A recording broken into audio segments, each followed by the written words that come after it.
Good afternoon, Professor. Oh, good afternoon. Good afternoon. I just want to say greetings to everyone who is attending, and thank you for attending, and thank you to our fantastic panelists.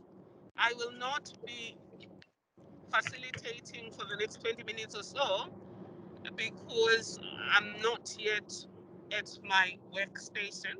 I'm on my way from another trip. In my place is going to be Ms. Marna Lawrence, who is the project manager in the social justice chair. And thank you, Marna, for agreeing to moderate this conversation. I'll hopefully be able to join you in the next 20 minutes or so. Blessings, everyone. Enjoy the discussion. Over to you, Marna. Thanks, Prof.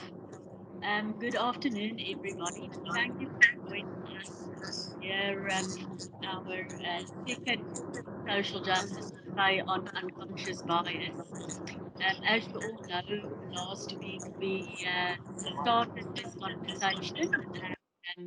We had our expert, Ms. Nini Molefe, joined us, and it was such a stimulating conversation that needed so much more input from the audience. We had the request that we must please continue because there's actually so many other things that needs to be unpacked, specifically xenophobia, and we'll have another one that deals with gender.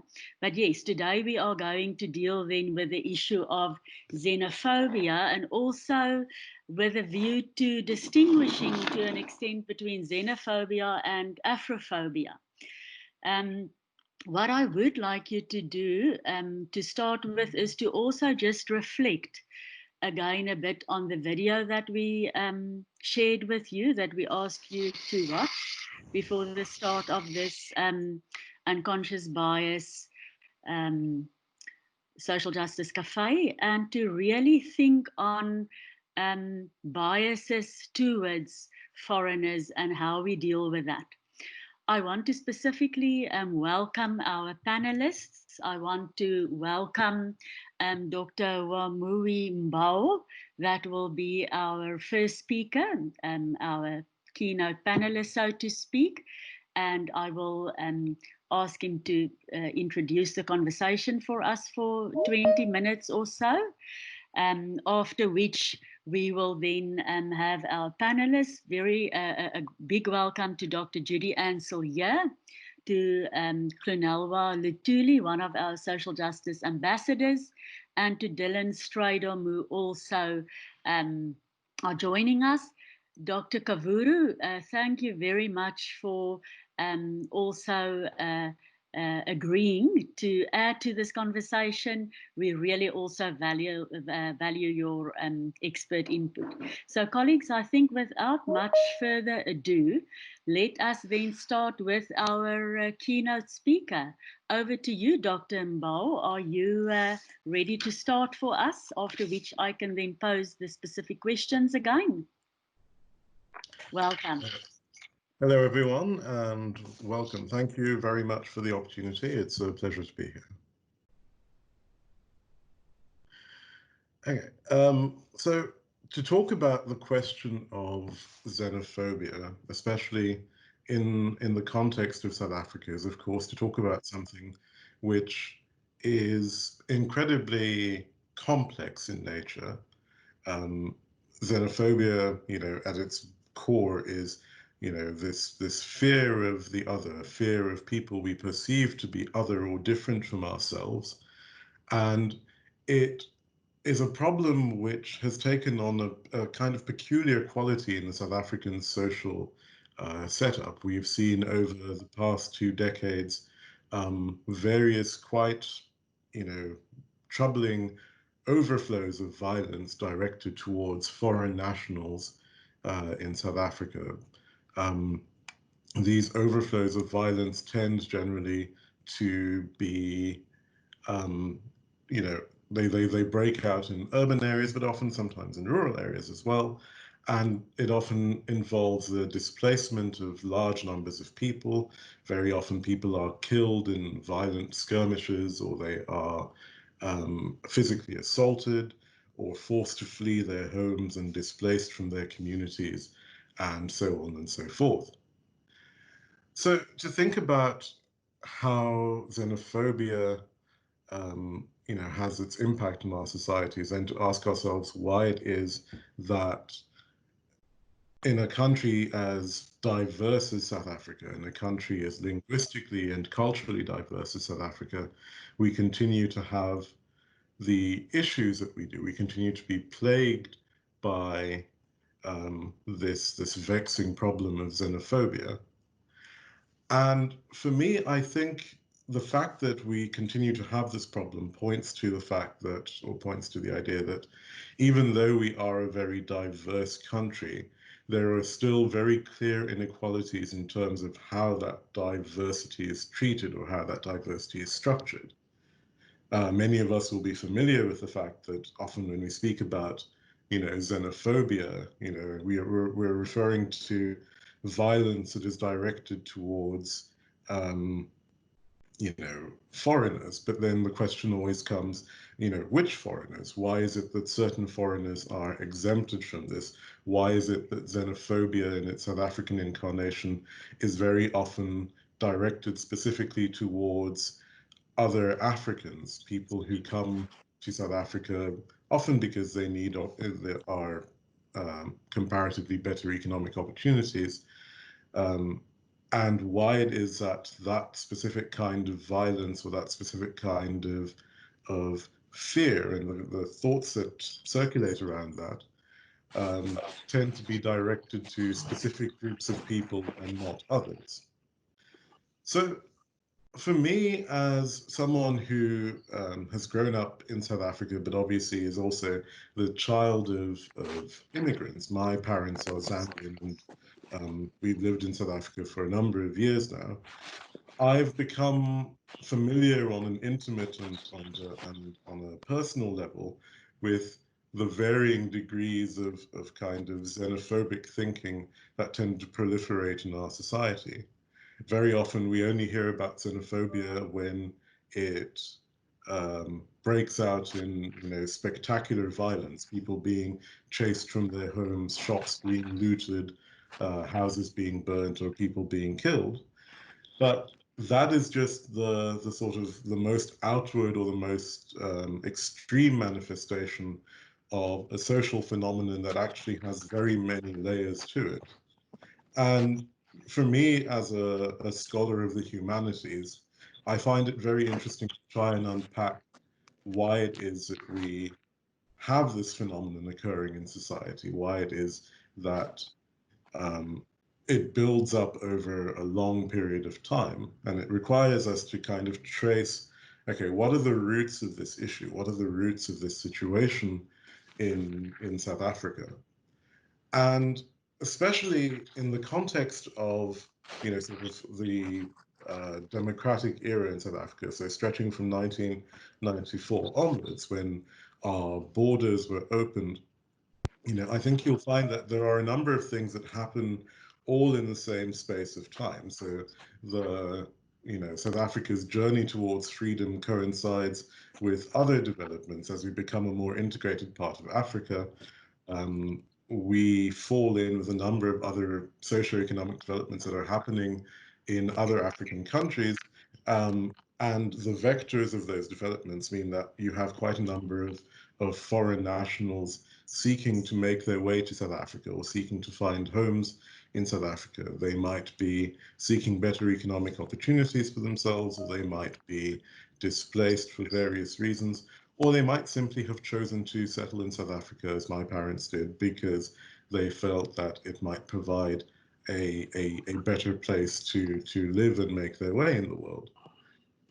And for many of these people, what they found when they arrived here, and I remember, speaking to my father about this in the 90s, in the early 2000s, was that you encountered a degree of suspicion from people who hadn't necessarily been exposed to those they considered different from themselves, you know, those who spoke a different language or looked slightly different or had different sort of cultural garments in which they wrapped themselves.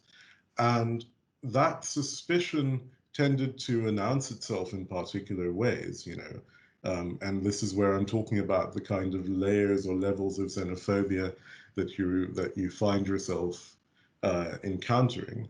Very often you find people saying things which they themselves might not necessarily think of as being xenophobic. And that's where this question of unconscious bias comes in. You know, where is it that we inherit or derive these ideas from, which we don't necessarily think about consciously or actively, but which nevertheless play a very significant role in how we think about people or how we respond to people, you know. So growing up and living in a relatively small community, I became very familiar with these kinds of things. As I said, my family comes from Zambia, and Zambia is a country which not many people in the community that I found myself in the Northwest knew about. But because Zambia was next to Zimbabwe, what often happened was that people would conflate or confuse the two. And so the kind of stereotypes that accrued to Zimbabwe would then be transferred to me by proxy, you know, as a Zambian. Oh, so you're like the Zimbabweans, you do this, you do that, X, Y, and Z.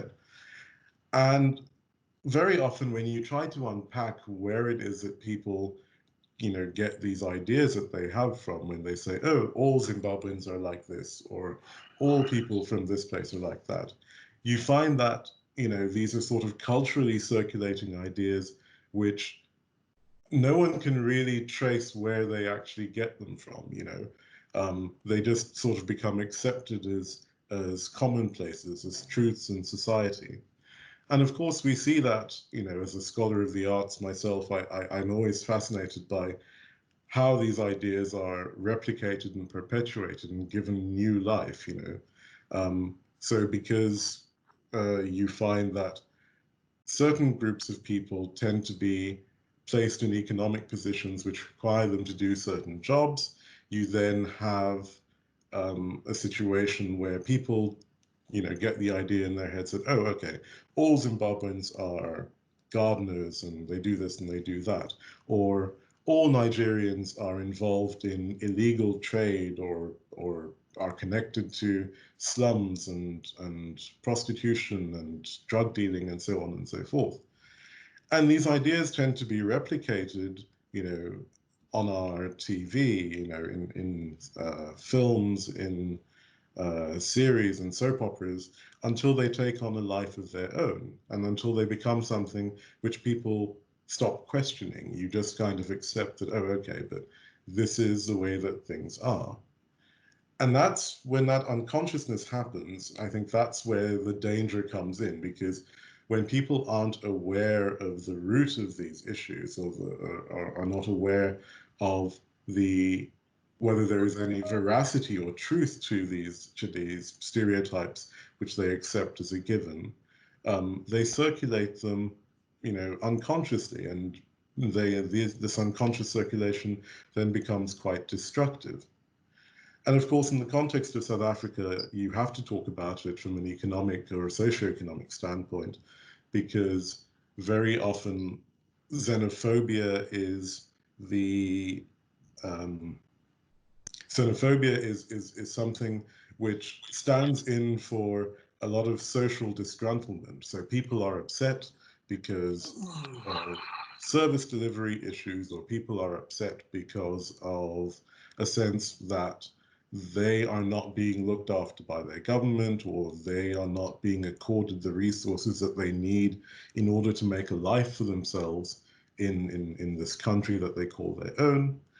And so, of course, you know, in those conditions, especially when you have very harsh discontinuities between those who have and those who don't have, it's very easy to kind of create a sort of melting pot situation where the people who are on the lowest rung of the economic ladder find themselves, confined there along with people who are also on the lowest rung of the economic ladder because they have left countries or fled other places to come to South Africa. And those people, because they are phenotypically different, because they look different, or they speak a different language, or they dress in a different way, are very easily scapegoated. They are very easily, sort of identified as being different. And once you identify people as being different, it's very easy for you to then say, they are the root cause of our problem.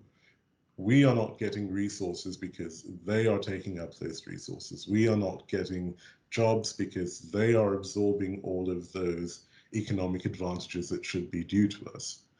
And so very often you then see these explosions of violence, which are actually manifestations of dissatisfaction about other things. People are not necessarily um, unhappy with the people around them. They're unhappy with government, and they're unhappy with the uh, standard of life that they're living. And the people around them who are different, the people around them who appear to be different, are the easiest people to then focus on and target in a particular way. So there we have, just a kind of scene setting for how xenophobia erupts in the ways that it does. I think that very often one of the issues that we struggle with, especially in terms of trying to unpack its effect on society, is that it tends to be a situation where we point fingers at each other and we say, oh, the people who are responsible for xenophobic violence do so because they are uneducated, or they do so because they are ignorant about X, Y, and Z. And I don't necessarily think that that's necessarily the most helpful way of going about things. So it will be interesting to think about how we can find more constructive ways of engaging with the very complex issue of xenophobia and what goes on in terms of people's thinking and ways of life. Because it is too simplistic to simply say that people lash out at those around them because they are uneducated. I think there is something rather more complex going on there. And very often that kind of lashing out is the response of people who feel that government isn't listening to them, government is ignoring their pleas or their cries. And so then it's quite essential for us to ask, okay, well, how do we think about what it is about government's response to the situation that citizens find themselves in that people find dissatisfying? So that's a sort of brief introduction, but I'll stop there, and shall we open up the floor to my fellow colleagues? Thank you so much, Doctor. I really appreciate your input. Um, so, Doc, thank you very much. This is really an interesting way that you've set the theme for us. I really love your reference to the different cultural garments that we actually all put upon ourselves, and that we have to ask the question why do we have these views that are almost embedded to a large extent in our psyche, and what are the roots of this, and to be aware that it develops over a long period of time. So I really found that very interesting. Also, the fact that we as humans feel that we need to always um, use the example of, but you are like this and I am like that. And how do we change that perception? And does it mean that we um, have to change our normative frameworks or the lenses that we look through? I'm really interested in that, and I hope that some of the other panelists will also deal with those questions a little bit for us. I'm going to open the floor to our panelists, and our first panelist, let me just double check here, is then Dr. Silya. Thank you very much for joining us, Dr. Sylvia. Thank So you. there were some questions that we've posed to you beforehand in general, and you can focus on specific questions, or you can maybe focus on these questions in a more general manner. The first one is, what do you understand by unconscious bias in this context of xenophobia? Do you think that, or what is your experience? Do you have any personal stories or experiences that you can tell around xenophobia, its impact, and how do we deal with it? Thank you. Over to you. Okay, thank you. I I changed my focus slightly to look specifically more at unconscious biases. When you sent me the document about the objectives of the cafe, it spoke about how we want to teach, especially young university and school students, about unconscious biases so that they can identify it. And before, and I quote, "It's too late and the damage has already been done." Now, I hope it's never too late. But I think if we talk about unconscious biases, and I'll answer that question in a moment, we have to look not only at the content of the, so identify the specific biases we hold. That is important and we should do that. But we have to then think, why do humans have this tendency to have unconscious biases? What is it in perhaps the structure of our languages or the way our language works in how we categorize and how we think, how our brains work, that contributes to this. I cannot claim to have personal experiences beyond traveling the world and being clearly identified as a foreigner, and being so one very minor experience, but that always reminds me that this is not only a problem in South Africa, is walking down the road in the Netherlands and being called presumably because I have darker hair than your average Dutch person, being catcalled by men. So there's the gender aspect as well, in French or in Spanish. And I felt very seen as a foreigner then, but it's not comparable to the experiences of xenophobia in South Africa in any way. So I'm going to talk about unconscious biases, specifically how they relate to our broader cognitive biases. So our unconscious biases are prejudices or stereotypes that we hold knowingly or not, that influence how we perceive others and then consequently how we treat them. Whereas cognitive biases are errors in our logical thinking and mental shortcuts that we take when we make decisions, when we pass judgments, or when we interpret information. So unconscious biases like prejudices or stereotypes are a form of cognitive bias. And I think it's important to say that even if we want to lessen the effects of unconscious bias and cognitive bias, it is impossible for us to completely do without them. And it is also important to know that this is something that sits in each and every one of us. When we talk about, as was just said, when we talk about xenophobia in South Africa, it's often talked about that moment of violence and foreigners being scapegoated by a specific group of people. And I fear that we are in danger of then scapegoating economically more disadvantaged people or people in specific communities and say, oh, they are the xenophobes. Where if we are honest with ourselves, and the research shows this, South Africans across the board, no matter their economic class, their education class, have very strong xenophobic or anti-foreigner prejudices. So I think recognizing that we all have these biases in us is the first step, acknowledging that, to countering these biases. So our cognitive biases can contribute to xenophobia in very obvious and in less obvious ways. So an obvious way would be the fact that humans tend to associate whatever is familiar with them as they tend to see as good, and whatever is unfamiliar to them as bad.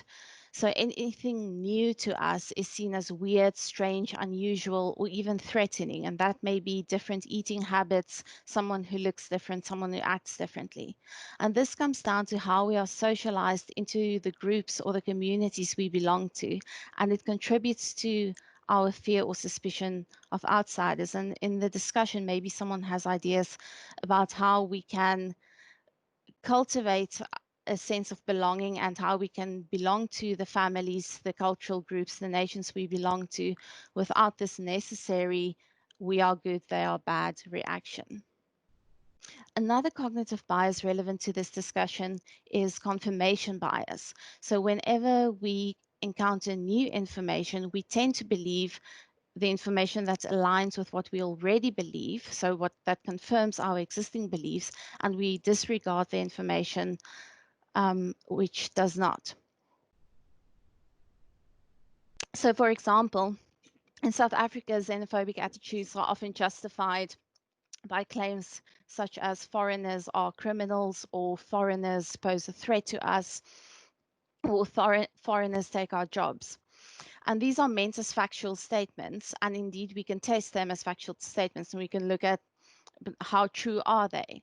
And of course, we tend to vastly overestimate the amount of foreigners who engage in criminal activity or who take jobs from South Africans or any of those things. But even if we determine the facts about this and say, okay, here are the statistics, this percentage of immigrants engage in criminal activity, but this considerably larger percentage does not. This won't matter to the convinced xenophobe. So you can give 100 examples of foreigners who contribute to society, who are not criminal, who are perfectly innocent, and then one example of a foreigner who happens to have engaged in a criminal activity, and the xenophobe will point towards that one foreigner and say, aha, there's the evidence, foreigners are criminals. So one is taken as the guilt of one is taken as proof of the guilt of the whole. And this means that as important as it is to establish truths, as important as it is to show the falsehoods in stereotypes, we should face the fact that bare facts won't change people's minds. So we have to develop creative ways of communication to sidestep this cognitive biases. If we only give people statistics, if we only give people facts, then we are not going to get very far if we want to build a world that is less xenophobic. So there are suggestions in the literature, more direct interaction under very specific conditions. So when the moment you see someone as an individual, you are less likely to continue holding stereotypes against them. Storytelling, because of its imaginative and emotional components, is often proposed. Now I want to talk about something else. So stereotyping, So, like, Dr. yes, Celia, I'm yes, going to ask that you try and wrap up as okay, quickly as possible so that we can have a conversation with them. And I apologize for interrupting this marvelous discourse that we've just started, but okay. because we have quite a wide range of people that need to speak, we Oh, sorry, will we'll have more okay. of you later again. Yes. Sorry, I thought I had more time left. Okay, so the final way I want to talk about the final cognitive bias relates to the specific way in which we make general statements. So the structure of our language. So when we make a general statement like foreigners are dangerous, what happens is we essentialize both danger. So danger becomes an essential category of foreigners, and foreignness becomes essentialized. So if we say Nigerians are criminals, we essentialize the idea of nationhood.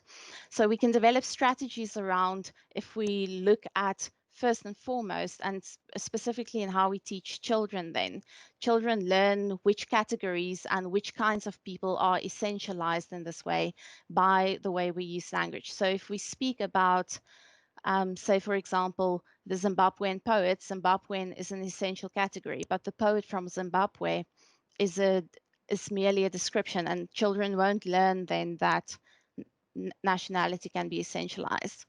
You can ask me questions about that, but my general point is that we not only have to look at the contents of our beliefs and the societal factors that contribute to them, but also to the very specific ways in which the structure of our language and the ways in which we think can can be impediments, but also be tools that we can use to fight xenophobia. Thank you. Thank you, Dr. Celia. And Marna, we remain co-facilitators. If you do want to summarize what Dr. Celia has said, you are welcome. Otherwise, we can move to the next panelist, and that is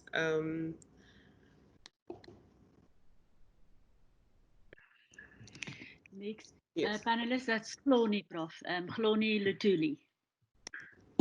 right. Over to you. Ploni is one of our stars, our ambassadors, and student leaders. Over to you, Ploni. Thank you, Prof, and thank you, Marna, for this opportunity to just share some of the reflections that I've had this past week after last week's installment of the cafe. And I think in the questions that were given to us, I think I speak rather generally, but I would like to start with my own experiences, perhaps with my understanding of even the concept of xenophobia. So I I think that I've come from in this topic, I've always come from a place of thinking that I understood and thinking that I had the necessary insight and maybe perhaps the necessary vernacular to be able to navigate this kind of conversation.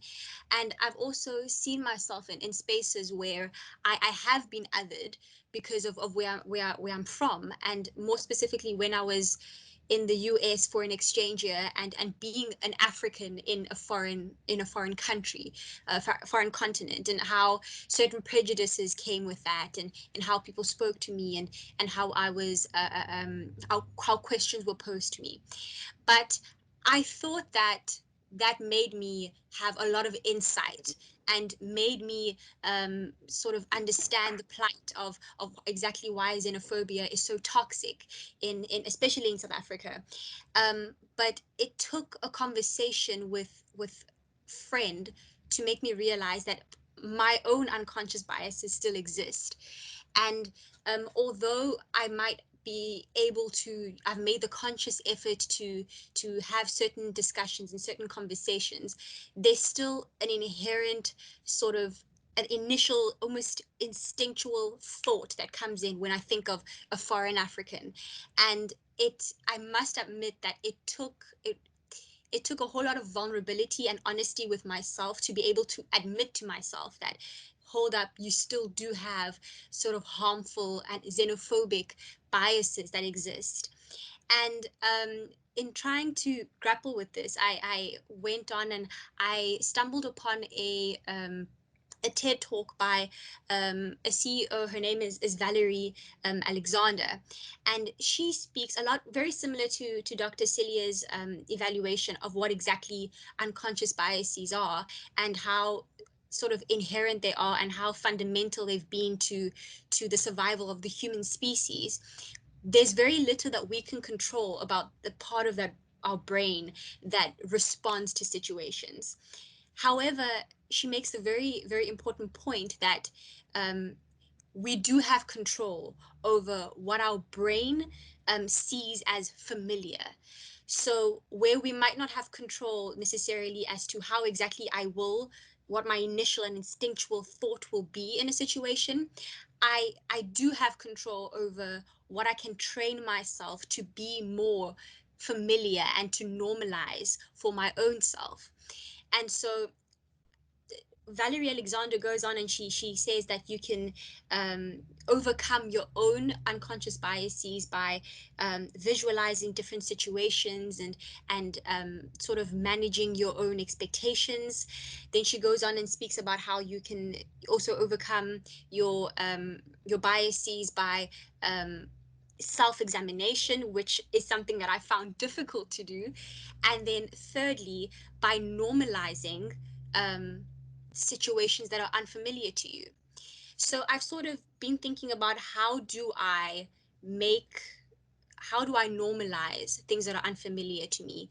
And I suppose a way that we could do this, especially institutionally and at schools, I think at this as a starting point, is exposing ourselves and exposing students and pupils and learners to content that normalizes sort of almost this Afrocentric ideals of nationality and belonging, very much like how Dr. Celia has pointed out. I think historically, the content and what we perceive is what I know and experience of xenophobia, and the only time that I had ever had conversations about, you know, Africa outside of South Africa has always been in light of xenophobic attacks and in light of the violence that comes with xenophobia. But I had had very few opportunities and had made very few opportunities for myself to look at Africa and to speak about Africa outside of Africa, but in a positive way, in normal discourse, without relating it back to trauma and relating it back to the violence of xenophobia as well. So yeah, I just wanted to share that there is a way that you can overcome your own biases, and it is difficult obviously to navigate and to examine within yourself because, again, vulnerability. But there's a danger in it's very dangerous to not self-examine because you're creating essentially this false reality that you are treating everyone equally, when in reality you're not treating everyone equally because you're not aware of your biases, and you, in a way, you're not aware of how that impacts on your relationships with people. And I am I almost want to say ashamed to say, when I look at the friendships that I've forged and people that I've said, no, I don't want to associate with this person, no, I don't want to associate with this person, it makes me ashamed to see exactly how my unconscious biases have come through in that, even though I'm able to wonderfully articulate the harmfulness of xenophobia and how we need to get behind Zimbabwean Lives Matter. It's only when you reflect and you see within yourself that there are some shortcomings. So I think that's all that I want to contribute to the conversation at this stage. Thank you very much. Thank you, dear colleague. That was Hlonelwa giving us her own view of unconscious bias and xenophobia. She also quoted the video that we sent you last week, which I urge all of you to listen to that video regarding the source of these unconscious biases. And like Dr. Celia reminds us that ordinarily everyone has unconscious biases coming from the fact that we are wired to be safe. It's part of the survival. And we're wired to make quick decisions, which is what we refer to as hidden assumptions or unarticulated premises. And that's what makes you able to make agile decisions about whether the environment you're in is safe or unsafe, reliable or unreliable. And both speakers have alerted us to the fact that strangers, therefore, are then subjected to a bias of being unsafe, unreliable, and possibly a danger. And both of them are suggesting that the way forward might be to be aware of our own biases. And both of them have given us ideas on how do we become aware of our unconscious biases when it comes to xenophobia, and how do we free ourselves from those biases. And Dr. Celia also told us how do we help educate young ones in a manner that limits unconscious biases. We're now going to move to our last speaker, which is Dylan Stridham. Over to you, sir. Hi there. Yeah, so just I would say to build on to what Mr. Mbar said, he said something that resonated with me quite well. And also with regard to the Zimbabwean Lives Matter. In my early childhood, I was brought up in Zimbabwe. And within the one document I see that was published here, it says that white people don't hold or experience such social ills. And unfortunately, I don't believe that is the case. I, for one, have experienced it myself, as I said, during my upbringing in Zimbabwe. Numerous attacks on one's culture or race, referred to as Mlungu. Obviously, we all know what that means in Makiwa. And the society hosts and holds such predispositions on a certain group or cohort of society. So moving on from that, I do believe that it is essential within the world we live in that we encounter and figure out the root cause of these problems. I think the only way to rectify such an issue is to address the root cause. Without addressing the root cause, how would you be able to resolve an issue like that? I attempted to challenge myself in looking from different perspectives. And obviously, as we all know, xenophobia is a big issue within South Africa, the South African context. And I do think it manifests itself through the unfortunate predisposition that our people have. And it's a simple link to psychology, where it's a lot easier to blame someone else than to take accountability. So, for example, if you may be unemployed or there may be certain issues within your own life, it's a lot easier to blame the alternative party for your ills than to take accountability for that. So I think we need to challenge ourselves when making such accusations and to think to ourselves, well, is it really the fact that I don't have a job because, let's say, per se, a Zimbabwean has taken over my possible job opportunities? Furthermore, I think we also need to realize that, unfortunately, xenophobia and its causal linkages to racism will exist, and it will always exist. But we can attempt to minimize it in its entirety and limit its existence within our societies. And I think that's through moral obligations we hold in society by addressing those unconscious biases that we hold and looking into them and trying to figure out whether or not they are validated or not.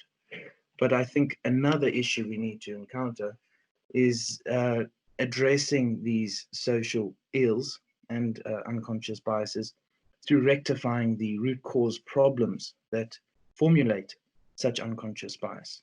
And I'm going to give an example, a very basic example.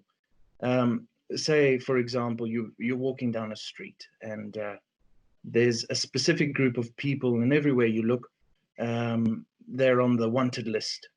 And they wear blue Nike tackies, for example. And you see on the news headlines, 2 women raped by the blue Nike gang. And then you see a bank has been robbed by the blue Nike gang. Of course, you will formulate such unconscious biases. And now whenever you see someone wearing or possessing these blue Nike shoes, you will obviously have that bias and will distance yourself from such individuals.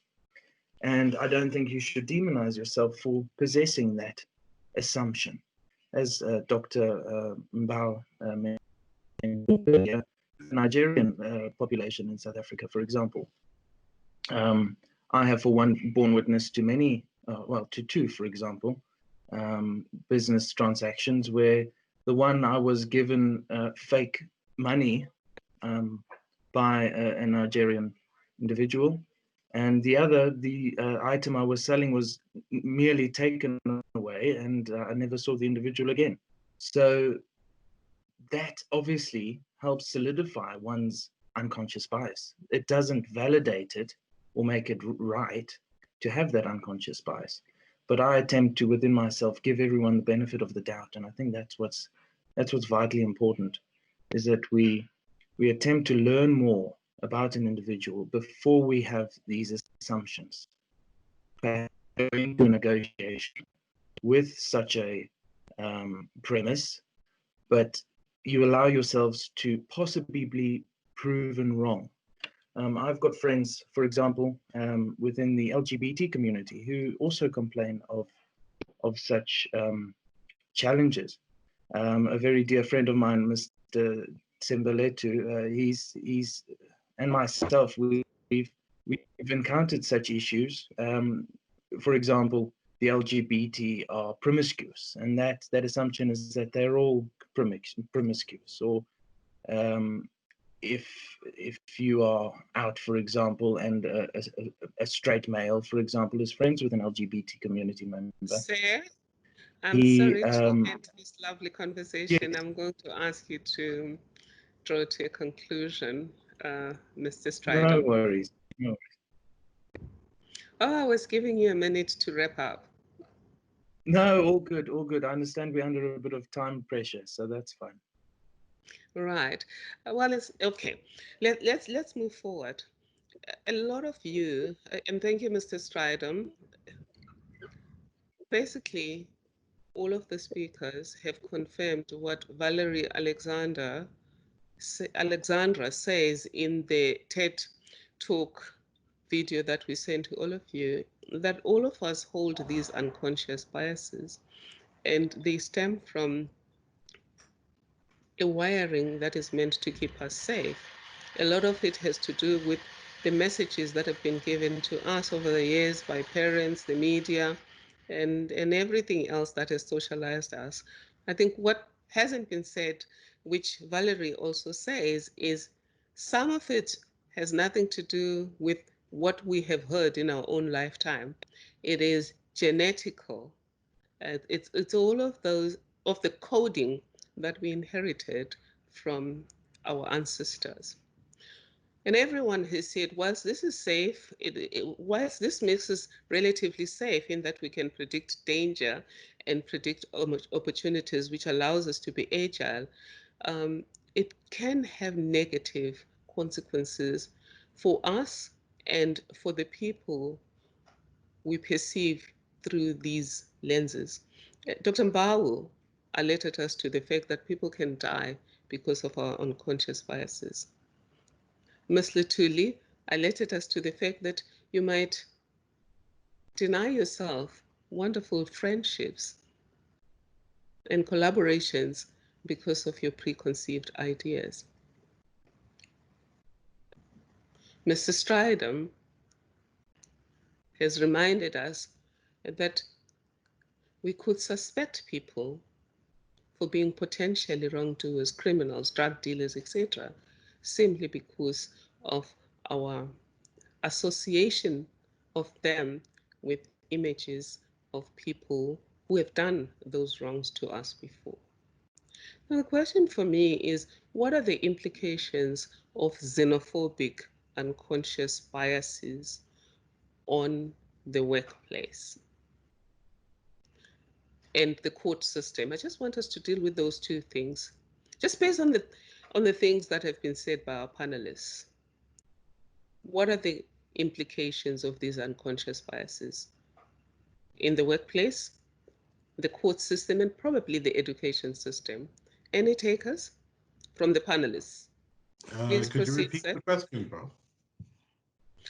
You've all given us examples of unconscious biases and the the underpinnings of those biases. I want to know now, what are the consequences of these unconscious biases on on the workplace, and on the court system?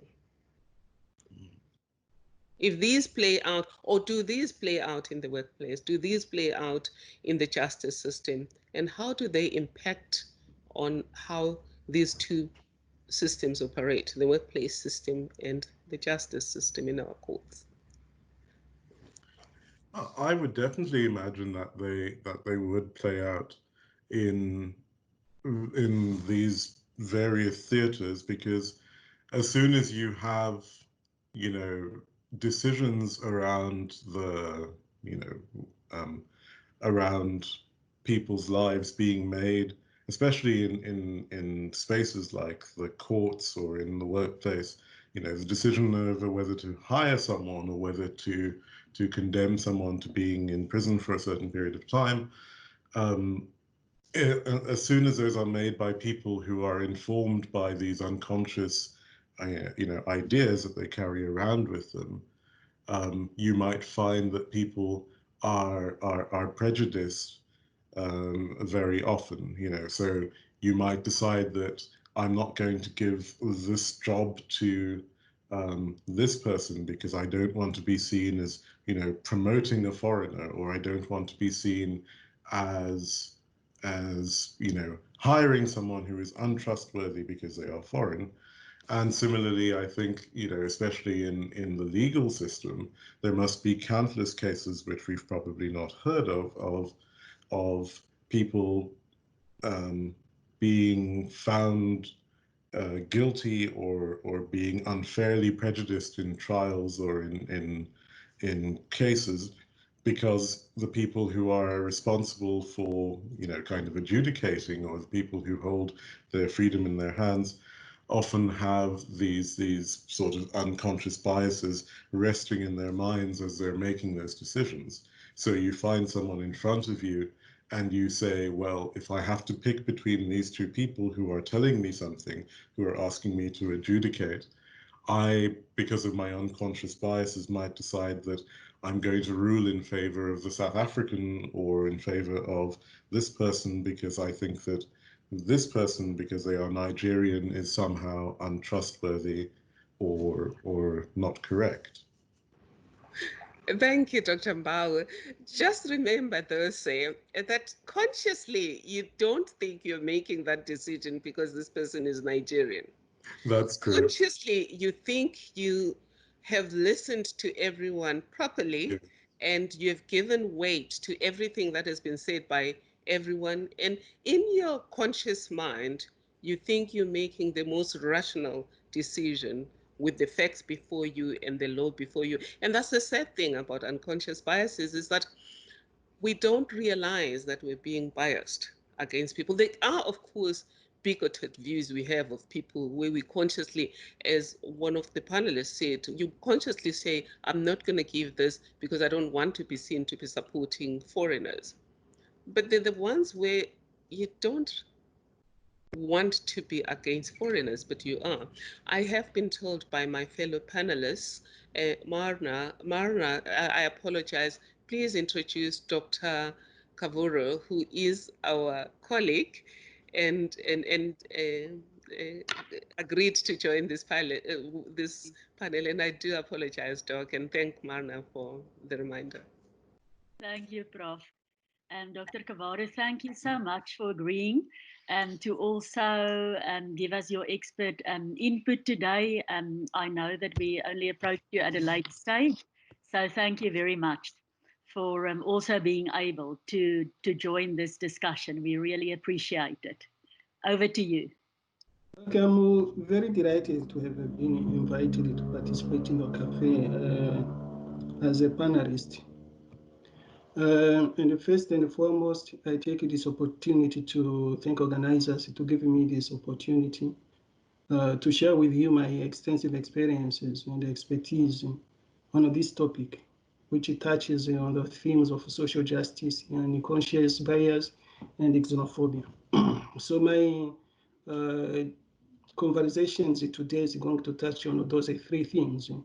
So in order to be able to see how the unconscious bias applies when it comes to legal system.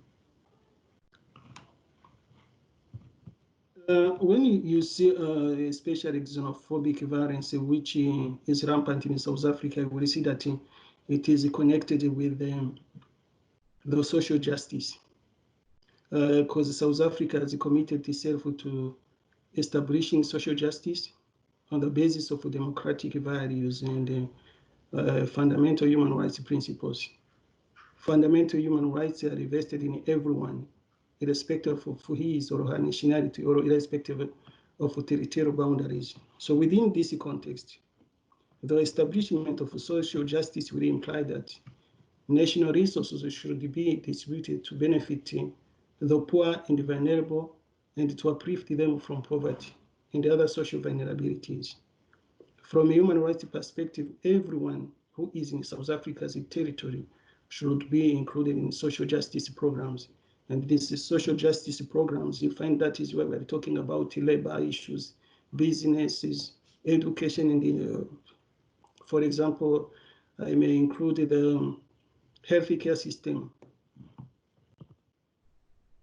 And conscience bias, you find that many people tend to make an argument holding that all people, irrespective of their nationality, who are in South Africa, should be beneficiaries of public goods. And that argument is based on unconscious bias, because many people quickly and unconsciously assume or argue that the fundamental rights should apply to all by virtue of the fact that human rights apply to all human beings in an equal manner. This view creates a conflict of interest between citizens and non-citizens. We all know that the core human rights principle is equality in rights and dignity.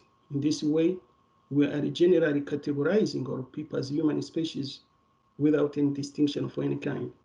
Within this view, politicians feel that the citizens' interests are at stake and start sensitizing citizens about this threat. However, we should be conscious and cognizant that the primary responsibility of a sovereign state is to protect its own citizens, and this is a natural responsibility of the state. It is presumed that every person is a citizen of a particular sovereign state, and that person must socially and economically be protected by his or her own state.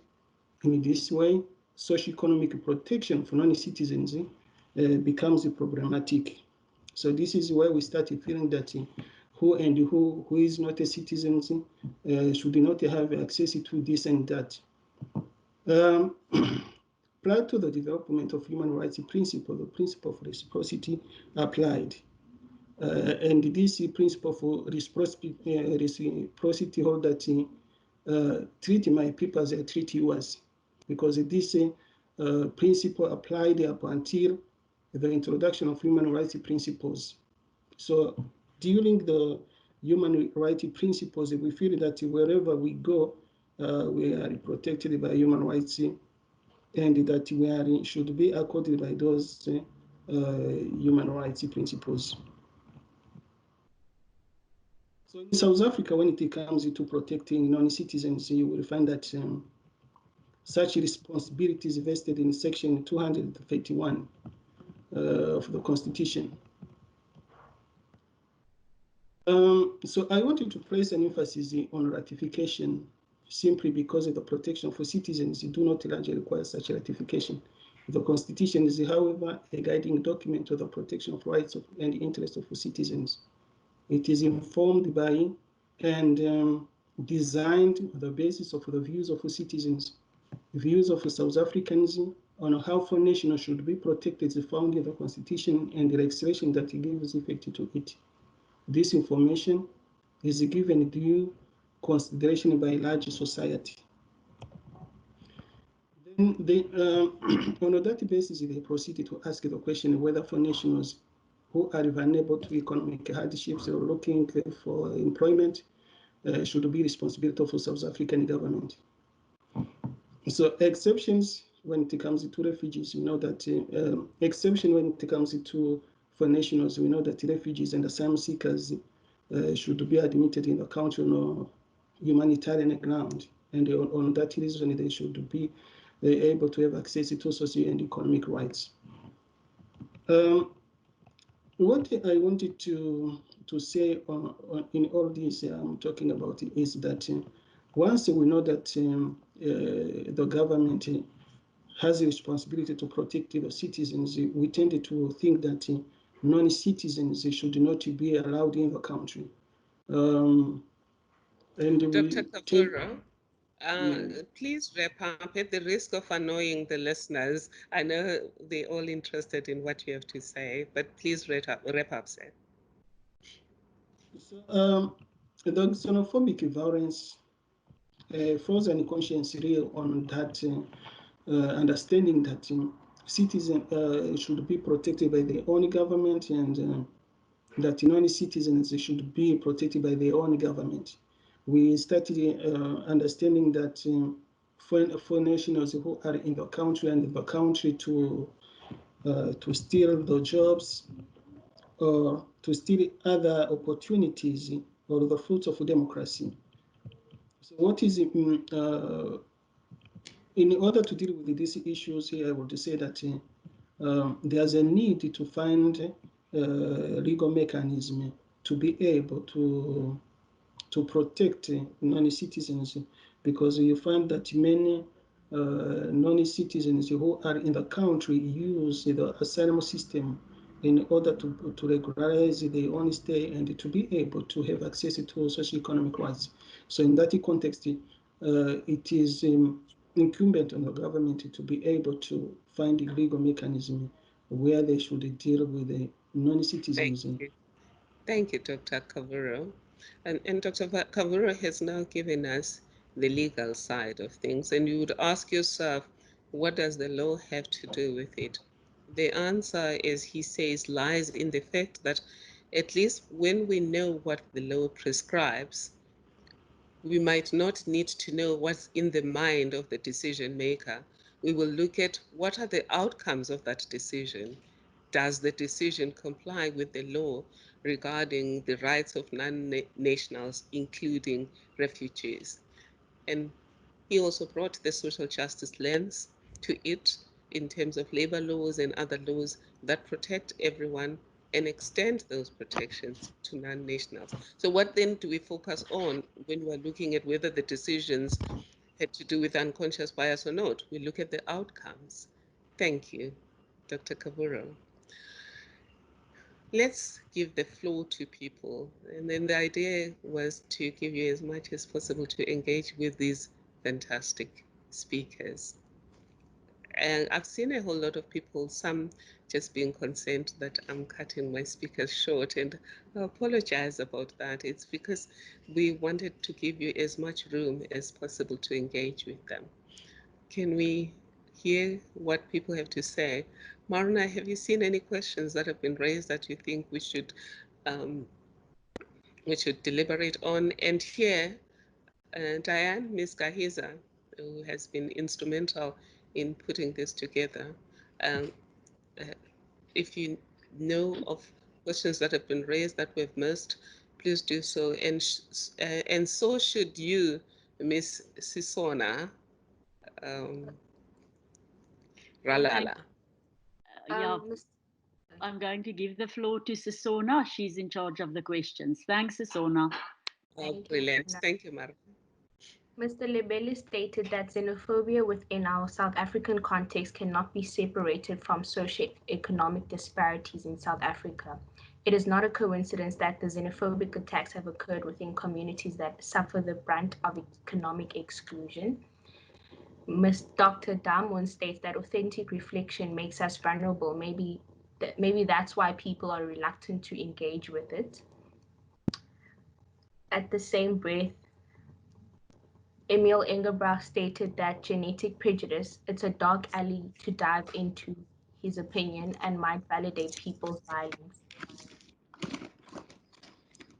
And Malcolm states that Dr. Spears has a point that needs to be stressed, that stereotypes are an essential aspect of the way we manage our everyday engagements with our worlds. Mr. Matseba states that the xenophobic issue is very sensitive in the sense that it is bringing attention in the side of blacks more than other races. Again, it's a reflection of lack of understanding and the manner we develop the unconscious bias. That's all that I have for now, Prof. Thank you, Susanna. To the panelists, is there any of those comments that you would like to respond to? Just from these comments, I have two of my own questions that I would like to pose to you.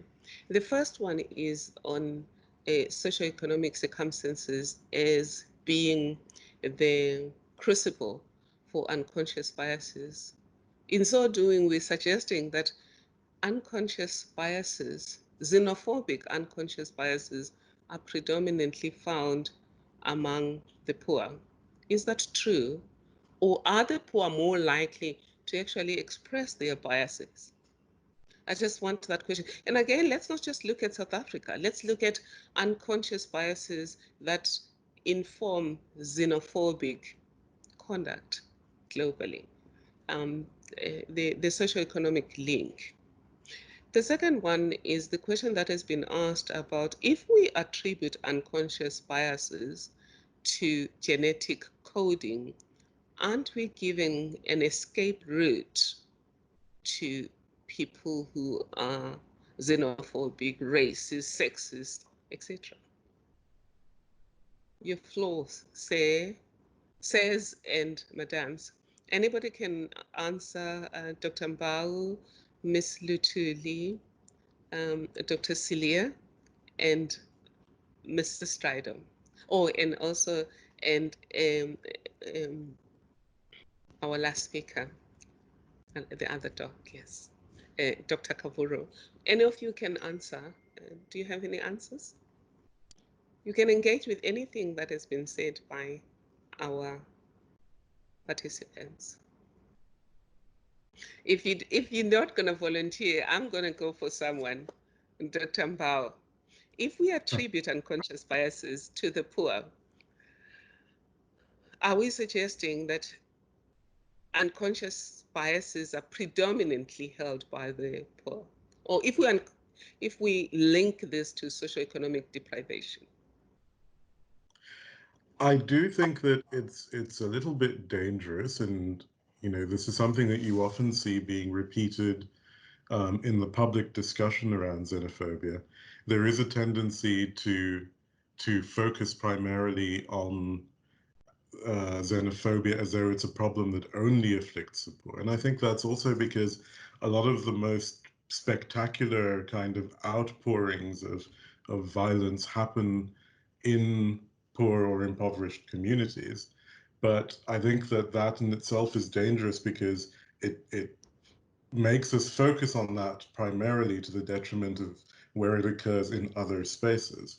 I think anyone um, I can certainly say, just thinking anecdotally, that I've often had experiences that I might categorize as being xenophobic, or as where people have exhibited bias that they certainly weren't conscious of, um, that were not in underprivileged or impoverished spaces. So I do think that we always have to be very careful about not simply dismissing it as a poor problem, or a problem that only manifests in impoverished spaces, because when we do that, then we do miss out on where else it occurs. We miss out on addressing it as a wider sociological problem. Thank you. Thank you, Dr. Mbao. For example, judges are not going to be poor people, but if judges are going to hold those biases that Nigerians are drug dealers, or Nigerians are likely to be involved in prostitution or things like that, all of those biases that you guys have mentioned, that may impact on how they evaluate evidence and which evidence is easier to accept by those judges. Right, thank you.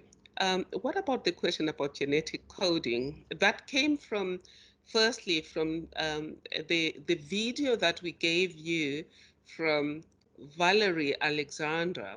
She is saying that apart from our socialization, our coding, the genes, the genome in our system is coded with messages about safety, and all of what our ancestors knew about safety is now what we tend to know about safety, and we try to keep ourselves safe, which is stay away from foreigners. Um, is is that dangerous, Ms. Lutuli, in that it then allows people to be xenophobic, sexist, and all of these bad things? Over to you, ma'am. Thank you, Prof. What I wanted to say is that upon watching her video, Miss Alexander as well, I think that she speaks very much to yes, we have this fight or fright response, and that part of the development where that has kept us alive as a species for very many years, that exists and is there. However, I think that we're not hardwired to instantly be born with certain prejudices. I think that although unconscious biases exist and are formed, there is still the and we use those to inform our fight or fright, but we still have the opportunity to be socialized into what these biases will be. So I think that I agree that it's very dangerous to start to have a point of departure that we are there are certain things that will always be, because of our genetics, will always be afraid of, or unfamiliar to, because I think that does leave quite a bit of leeway for the justification of othering. I think that we still have control through socialization, through the normalization of certain of content, that we still have control over what exactly we are familiar to. Thank you, Prof. Thank you, Ms. Lutuli. In fact, that's one theory. The Valerie Alexander theory is one theory. One to my son was telling me about another theory about, for example, what we fear. If I grew up in a society that fears rodents, and rodents, bite people or things like that, I'll fear rodent. If I grew up in a society that fears snakes, I will fear snakes. But if I grew up in a society where there are no snakes, when I see a snake, I'm not going to run away. So a lot of it has to do with socialization and probably not always about the genetic coding. And thank you for that. Dr. Kavura, you have the floor, sir. Um, I haven't got opportunity to view the videos that you sent because I was able to read the email today, this morning, when I responded to email. Uh, I wanted to talk about the socio-economic link which you raised earlier. And I feel that that is connected with human insecurity. Because when we see other people coming to us, the first thing that we think, for example, when you see someone comes to your homestead, you start thinking that this person is going to share with us. And if you have not enough resources, then you will start thinking that should you share this and that, it's not going to be sufficient for all of you. So it is in that context that where you find that socio-economic problems at the grassroots are the source of xenophobia, because the people at the grassroots they act not for especially for the fear of foreigners in such, but because they think that they wanted to protect what is their own, what belongs to them, and feel that the others does not need to have access to them. So in an effort to protect what belongs to them, that is why xenophobia elapsed. That is my inputs I wanted to make. Thank you. Thank you, Dr. Kavura.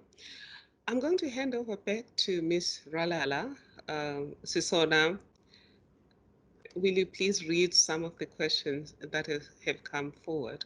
I do know that there's one question that says, how can we control xenophobia in South Africa?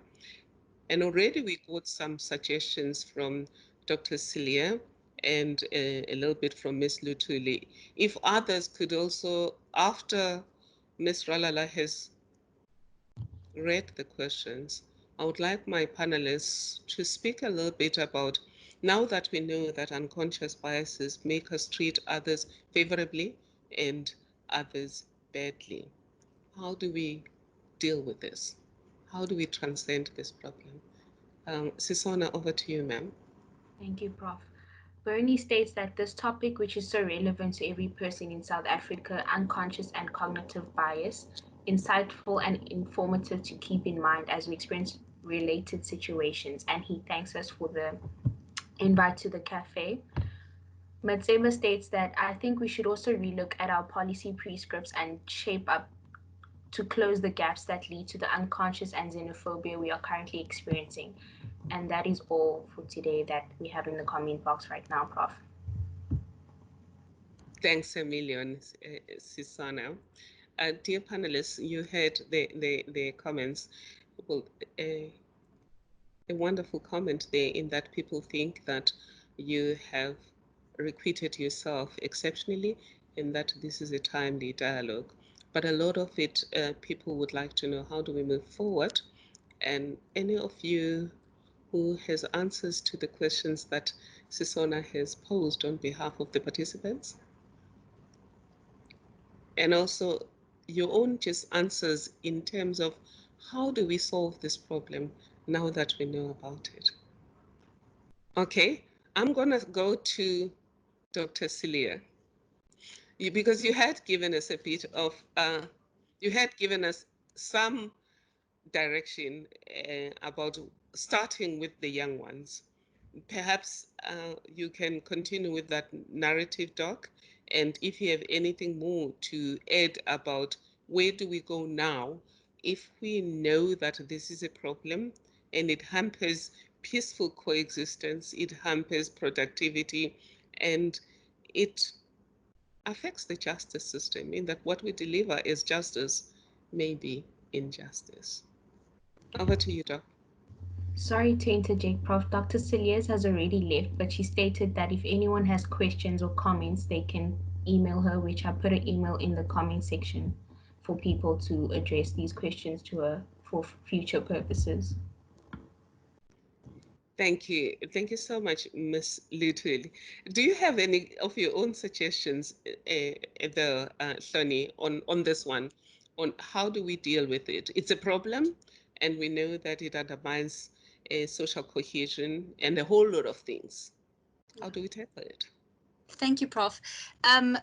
My suggestion, Prof, would be that at schools and in learning environments, that the narrative with which we are taught about relations with like the rest of Africa, that needs to be changed. And I'd like to just reiterate my perspective that there needs to be a shift away from only speaking about South Africa's relations with the rest of Africa from only the violent aspect. So we only have these kind of conversations, and we only really think about, you know, concepts like Pan-Africanism and Afrocentrism when we are dealing in the moment with xenophobia. And I think we need to change that narrative as well, in that it should be something that we are normalizing in schools, in discourse,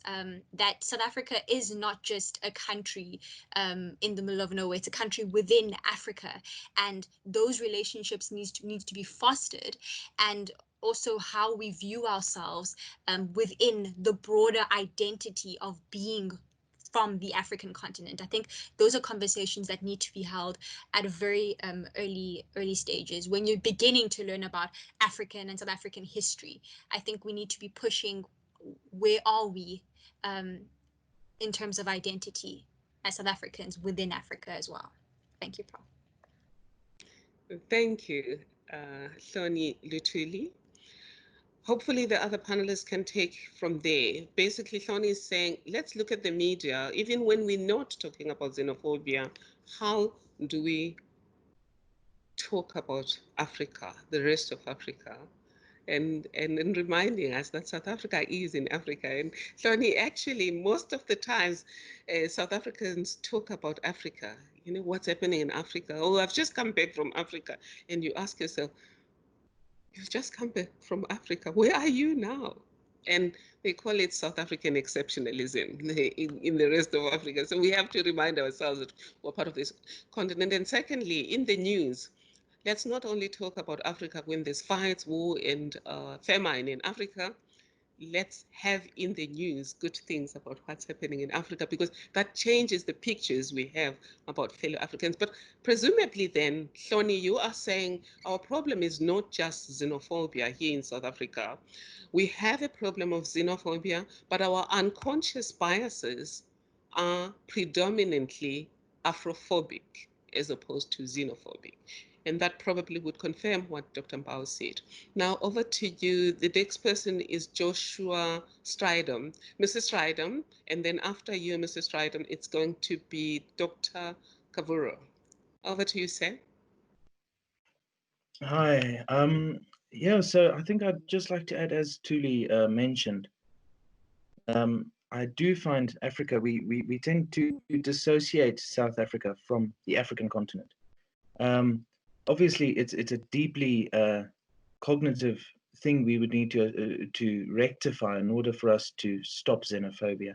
I think one of the best methods would be to not only educate children, but to attach a cool, in a way, a cool stigma um, to the whole integration of South Africa within Africa, and through the publishing of different articles, documents, putting the onus on the government to address it and to make the integration within Africa um, look attractive rather than unattractive, to rather associate ourselves than to dissociate ourselves. And through stuff like that, or advertising boards, to create unity within us, to change our mental approach to such things. Furthermore, I think the visual representation of migrants within South Africa, if we could perhaps rectify our or attract more, for example, skilled migrants from the rest of the African continent, that would change the uh, constant unconscious bias that, for example, let's just say Nigerians are always criminals. If we attract the best of the best from Nigeria through our immigration policies, they come here, start up businesses, we would have a very positive attitude towards future Nigerian immigrants, and we would want them to come because we associate them with positive, good things that uplift our country, and not just our country, but our society as a whole.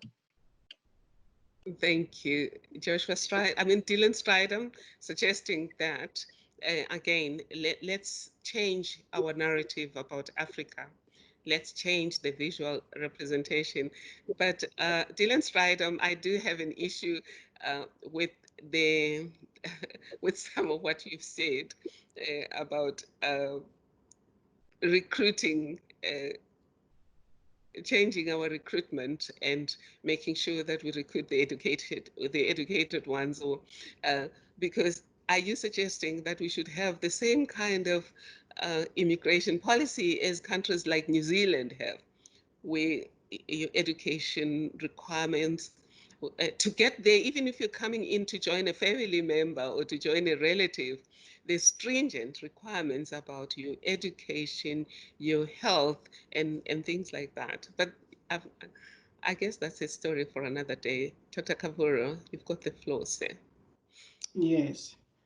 Uh, I think that the way forward should include the rights awareness, because you find that many people are not aware of rights of non-citizens. As I indicated in my briefing, that they tend to think that non-citizens have no rights to be in South Africa. Politicians also need to change the statements, because most of the factors they develop or they contribute to our unconscious bias.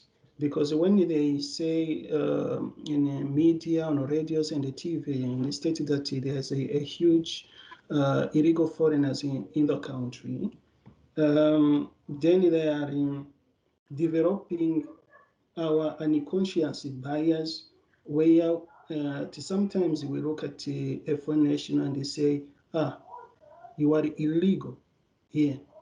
Whether it's a conscious or unconscious, but that may flow on your minds without knowing.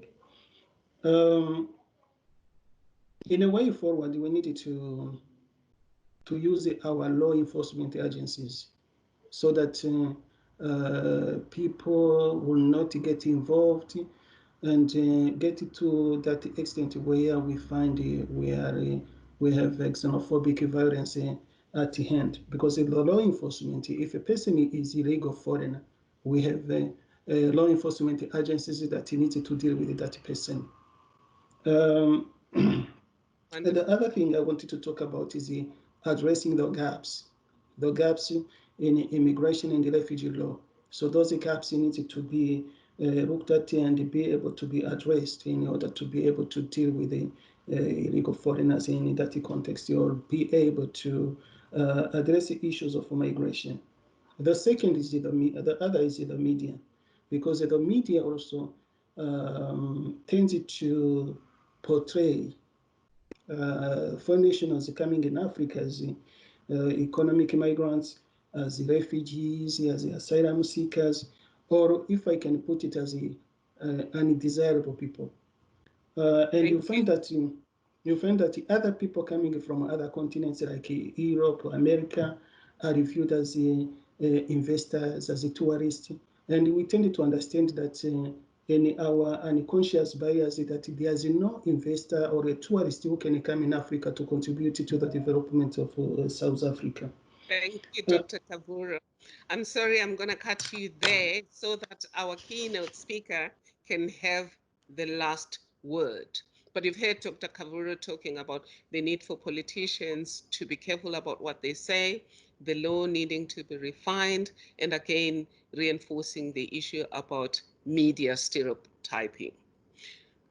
Dr. Mbao, this is your opportunity to give us your concluding observations based on what you said, and in your summing up or in your summation, also responding to any of the last questions that you'd like to respond to. Over to you, sir. Thank you, and thank you to all of the panelists. This has obviously been a very insightful conversation. We've had a number of very intriguing remarks coming at the vexing problem of xenophobia from very different angles. And I think cohesively, it does point to the fact that, this is a problem that requires quite a bit of head scratching, but a problem that it is solvable on many levels. Certainly my own response and my own thinking is often guided by the fact that when I sit in classrooms and I teach the students that I teach about African literature and the relationship of South Africa to Africa, I often find that students seem to lack that little bit of knowledge or understanding of where South Africa sits in relation to the rest of the continent, and I think that's definitely echoed in what some of the other respondents were saying. So I do think that the one possible solution definitely begins in educating students and people from a very early age throughout the schooling system to think about themselves in relation to the broader world and in relation to Africa in particular in a slightly different context, which will then help to break down that us and them dichotomy. In terms of thinking about these different responses, and in terms of thinking about how we might tackle unconscious bias, I think that many of the respondents that we've had here today have given very insightful notes about it, and I think that it's useful to get beyond the where we often tend to get snagged or stuck, which is the blame game, about saying that no, this problem is down to particular people, Whereas if we get beyond that and think about some of the deeper questions, some of the deeper, below the surface questions, things around how we approach immigration, things around how we relate to our relationship to other people on the continent of Africa, and how we see South Africa fitting into that more, that broader picture. Then we'll start to unpack that question, of course, and then we'll start to formulate responses which will be more helpful in alleviating these problems. So if I can end on that note, I think that definitely going forward, you know, there's a conversation to be carried on about this issue and how we can think of constructive ways of keeping that conversation going and keeping that conversation beyond what we're always shown on the news, because that the spectacular often tends to distract us from the sort of bigger picture. Thank you, Dr. Mbao. Thank you to our talented panelists. We had 3 doctors, Dr. Mbao, Dr. Celia, and Dr. Kavura. And we also had our young, talented ambassadors, Ms. Lutuli, Hlonelwa, and Mr. Dylan Stridham. Thank you for your inputs. Based on these conversations, we have learned that xenophobic unconscious biases are a complex issue, and that in South Africa, the matter is even more complicated because of the fact that those xenophobic unconscious biases tend to be Afrophobic. Our panelists have told us that we can't leave unconscious biases undealt with because they're harmful against the people we hold those biases against. But they also harm us in that they prevent us from enjoying the fullness of life. They harm society in that they prevent collaboration and they undermine justice and social cohesion. Our panelists have also given us ideas on what are we going to do about it. From the suggestion that we examine where these unconscious biases come from, and we use the same neuroscience to reverse harmful unconscious biases, starting with the young ones in the language we use to teach them, and primarily in that context to prevent or reduce the othering of people that are not like us. We've also been advised that we should be careful about what politicians say. We should be careful about what we say in the media when we talk about people of foreign origin. We've also been advised that we should look at the literature. What does our literature say? And what do our visual images tell people about people of foreign origin? This conversation about unconscious biases, the harm they cause, the underpinning factors behind unconscious biases, and what are we going to do about them continues. Our next segment will be on gender. We meet again, same time, next week, Wednesday, to discuss unconscious biases or unconscious bias with a focus on gender. Thank you. Goodbye. Blessings. I must also thank my colleagues, Marna, Diane, Sisona, and everyone who has helped them to make this possible. Thank you, dear colleagues. May God bless you. Goodbye. Thank you, Prof.